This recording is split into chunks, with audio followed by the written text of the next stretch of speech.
Thank you, Madam Chairwoman. If I could just ask any of you to think of any way or provide an example of how $1.2 billion of customer funds could be transferred and disappear without any laws or regulations being violated. I mean, just in other words, give us a hypothetical scenario of how that could happen without breaking any laws or existing regulations.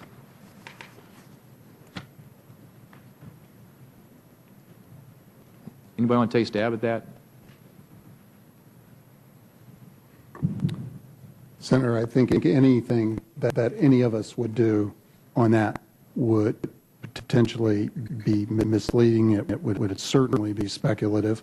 In my oral and written remarks, I laid out some places where I thought there were possibilities of where the clearance and settlement system could break down. Senator Corzine, there are reports I've seen that indicate that you were in contact with Chairman Gensler and the CFTC regarding a proposed rule restricting brokers from trading with client money or customer funds in sovereign debt. The rule, which is now being called the MF Global Rule, was apparently delayed because of your opposition. The CFTC only approved it after MF Global had gone bankrupt. Why did you lobby against proposed changes to CFTC regulations that would have restricted futures commission merchants from investing customer funds and obligations of foreign governments?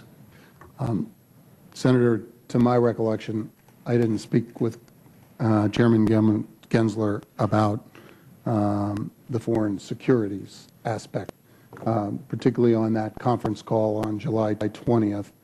To the best of my recollection, I was speaking about the internal repurchase arrangements between subsidiary and the FCM, as I'd spoken to Senator from North Dakota and others, and whether that would continue to be available to FCMs at large, or global organizations at large, but not with respect to my recollection. Foreign securities never came up in that discussion, and the only time that foreign securities were available to be invested in FCMs is if you took deposits from a client in foreign currencies.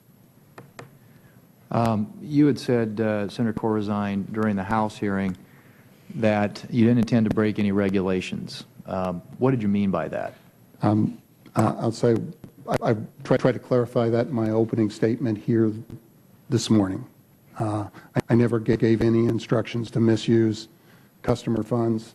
I never intended to give any instructions or authority to misuse customer funds, and as I've said at least once here, I find it very hard to understand how anyone could misconstrue anything I said would authorize the misuse of customer funds. From what you know now, can you assure this committee that no regulations protecting consumer funds were violated in the days prior to the bankruptcy? Senator, with whatever the range of estimates about the segregated funds not reconciling, I don't think I can give that assurance. There was a New York Times story that indicated that some customer money may have been improperly transferred as early as October 21. Can you confirm that date? Senator, I'd be completely out on a limb speculating. No idea, and I'd have to go back.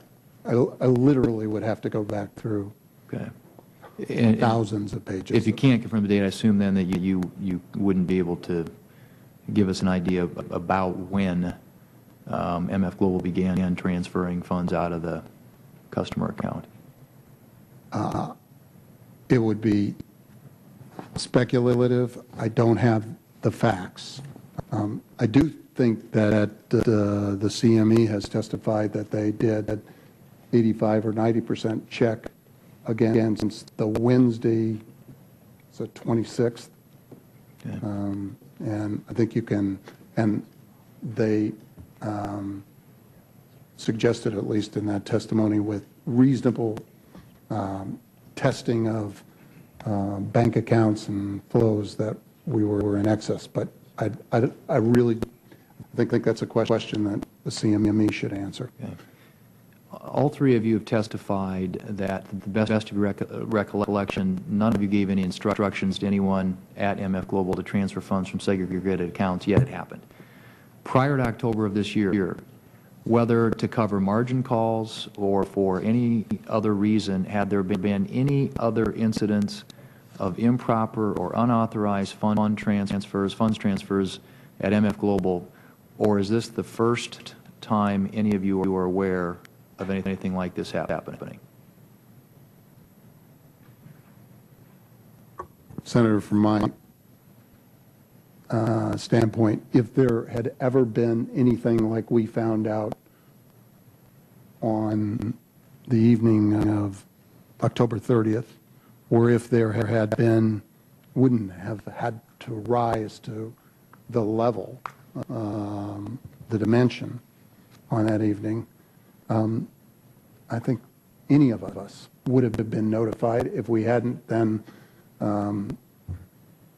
Senator from North Dakota would have been absolutely right. We clearly would not have had policies, procedures, and people in place. And I'm not aware of that. And we've had many audits by external regulators and external auditors. Okay. Madam Chair, my time is up. Thank you.